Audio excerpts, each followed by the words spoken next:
Hello students, आज हम जो है इस अध्याय का एक और तकनीक जो कि बहुत ही महत्वपूर्ण तकनीक है उसका हम लोग उसको जो है अध्ययन करने के लिए आज जा रहे हैं हम लोग। और वो तकनीक है हमारी परकनली शिशु या जिसे हम लोग कहते हैं टेस्ट ट्यूब बेबीज। ठीक है, टेस्ट ट्यूब बेबीज या परकनली शिशु किसे कहते हैं, ये वाला क्वेश्चन जो है इंपॉर्टेंट क्वेश्चन आप लोगों के लिए। तो परकनली शिशु किसे कहते हैं, यह एक प्रजनन सहायक तकनीक ही है। इसका प्रयोग जो है ऐसे दंपतियों के लिए किया जाता है जो प्राकृतिक रूप से गर्भ धारण करने योग्य नहीं होती है।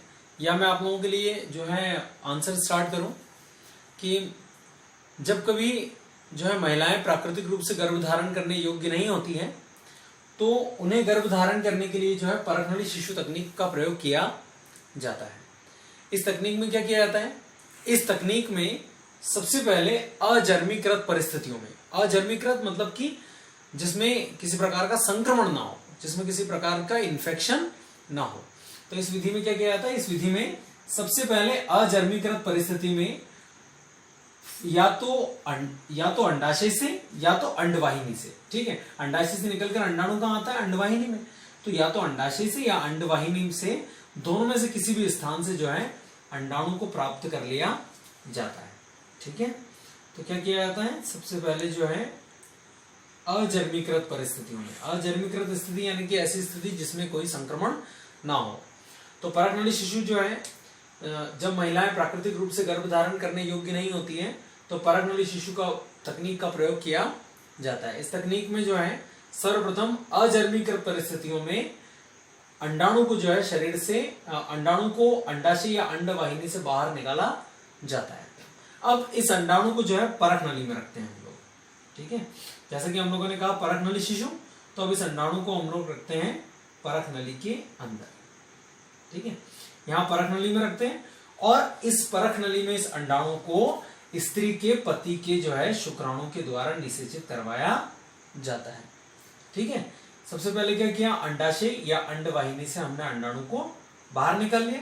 अंडाणु को बाहर निकालने के बाद क्या किया, उसे परकनली में रखा। परकनली में क्या किया, परकनली में अंडाणु को शुक्राणु, उसके मतलब जो स्त्री है उसके पति के शुक्राणु के साथ क्या करवाया, निषेचन करवाया। अब निषेचन करवा के हम लोगों को क्या मिलेगा, जब निषेचन करवाएंगे हम लोग तो हम लोगों को मिलेगा यहाँ पर जायगोट। ठीक है, निषेचन की जब क्रिया होगी तो यहाँ पर हम लोगों को मिलता है जायगोट।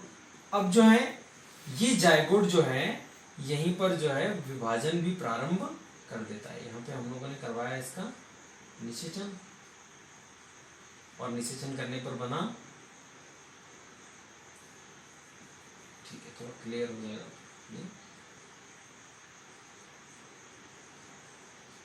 ठीक है, यहाँ पे हम लोग करवाते हैं इसका निषेचन, निषेचन के द्वारा बनता है जायगोट।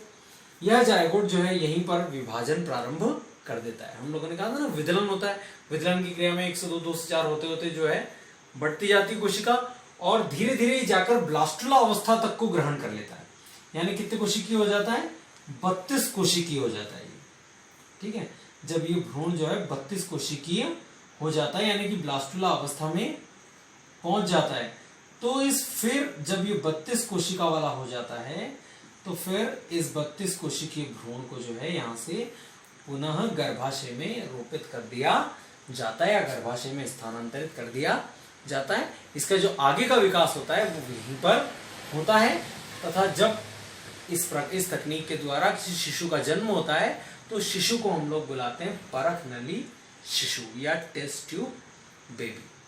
ठीक है, एक बार फिर से मैं आप लोगों को बताता हूं शॉर्ट में कि जब कभी महिलाएं प्राकृतिक रूप से गर्भ धारण करने योग्य नहीं होती हैं तो परकनली शिशु तकनीक का प्रयोग किया जाता है।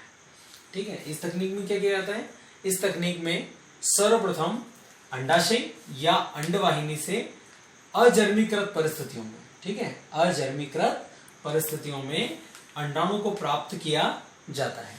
इस अंडाणु को परकनली में रखकर, ठीक है, ये परकनली है, तो इस अंडाणु को परकनली में रखकर स्त्री के पति के शुक्राणु के साथ निषेचन करवाया जाता है।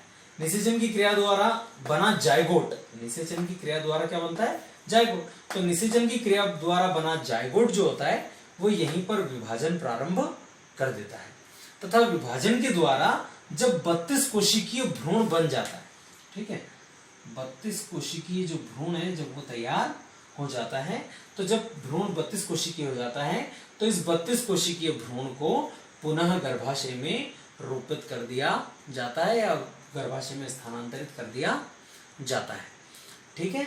और आगे का जो इसका विकास है वो गर्भाशय के अंदर ही होता है और इस प्रकार उत्पन्न शिशु को हम लोग कहते हैं परख नली शिशु, ठीक है। ये छोटा सा क्वेश्चन है आप लोगों का। इस क्वेश्चन में आप लोगों को चित्र नहीं बनाना है, यह जो ये जो चित्र है ये हम लोगों ने अपने समझने के लिए बनाया। पिछले जो क्वेश्चन आप लोगों ने पढ़े हैं आईवीएफ, गिफ्ट और जिफ्ट, उनमें भी आप लोगों को डायग्राम नहीं बनाना है, ठीक है। आज के क्वेश्चन में भी आप लोगों को डायग्राम नहीं बनाना है, लेकिन ये रिप्रेजेंटेशन आप लोगों के समझने के लिए।